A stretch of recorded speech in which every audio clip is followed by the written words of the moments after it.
கார்த்திக் தீபா சீரியலில் இதுக்கு அடுத்தது கதைக்கிழமை எப்படி கொண்டு போகிறாங்கன்னு பார்க்கலாம். தீபா வந்து செம்ம எக்ஸ்ட்ராடனரியாக பாட்டு பாடி முடிச்சிட்டாங்கன்னே சொல்லலாம். பாடி முடிச்சதுக்கப்புறம் எல்லோரும் வந்து கை தட்டி பாராட்டுறாங்க நம்ம தீபாவை. அப்போன்னு பார்த்து வெளியில் வந்தோடனே செம்மையாக பாடுனீங்க அப்படின்னு சொன்னோன்னே, சரிங்க சார் நான் உடனே கிளம்புறேன் அப்படின்னோன்னே, இருங்க ஒரு நிமிஷம் ஆல்பம் ஃபுல்லாக ஃபினிஷ் ஆகட்டும், சவுண்டு மிக்சிங்லாம் முடிஞ்சோன்னே உங்கள் வாய்ஸை வந்து கேளுங்க, ஏதாவது ரீடேக் ஏதாவது இருந்துச்சுன்னா நான் எப்படி மறுபடியும் போகிறது, அதனால் இங்கேயே இருங்க அப்படின்னோன்னே தீபா வந்து லைட்டாக பதட்டத்தில் இருக்காங்க. நேரமாக வந்து என் ஒய்ஃபையும் இன்ட்ரடியூஸ் பண்ணுறேன் அப்படின்னு வேறு கார்த்திக் சொல்கிறதுனால வந்து, ஆஹா நான் போனால் தானே இது தீபாவாக வர முடியும், என்ன பண்ணுறதுன்னு தெரியாமல் முழிச்சிக்கிட்டு இருக்காங்க. அந்த சமயத்தில் கரெக்டாக வந்து கார்த்தி வந்து சாங் எல்லாமே முடிச்சாச்சுன்னு சவுண்ட் இன்ஜினியர் வந்து சொல்கிறாங்க. சொன்ன வேகத்துக்கு ஆல்பம் வந்து ரெடி ஆகிடுச்சின்னொன்னே தீபாவோட வாய்ஸை வந்து முதல்ல வந்து ஃபுல் ப்ளே பண்ணி அவங்களுக்கே காட்டுறாங்க.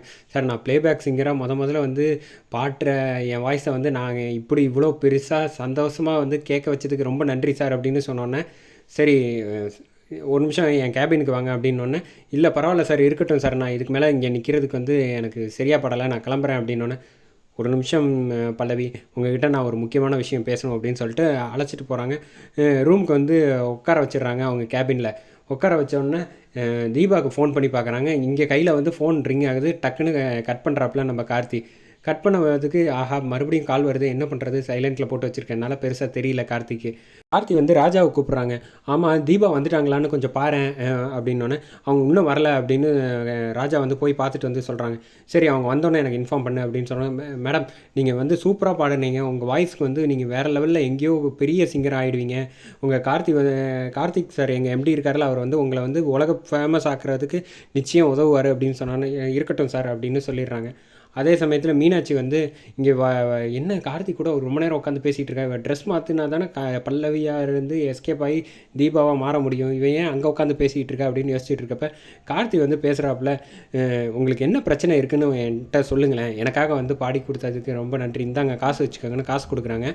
எனக்கு காசெல்லாம் ஒன்றும் வேணாம் சார், நான் காசுக்காக ஒன்றும் பாடலை, என் வாய்ஸ் வந்து நீங்கள் ரெகக்னைஸ் பண்ணி எல்லாருக்கும் தெரியப்படுத்தணும்னு நினச்சிங்க பார்த்தீங்களா, என்னோடய கஷ்டம் தெரிஞ்சும் என் நல்ல மனசு நான் மாட்டிக்கிட்டு இருக்கேன்னு தெரிஞ்சும் நீங்கள் உதவ நினச்சிங்களே, நீங்கள் ஜெயிக்கணும் சவால்லங்கிற ஒரே காரணத்துக்காக மட்டும்தான் சார் நான் பாட வந்தேன், மற்றபடி வேறு எதுவும் வேணாம், எனக்கு பணம் வேணாம் அப்படின்னு சொல்லிட்டு அங்கேருந்து கிளம்பி போயிடுறாங்க.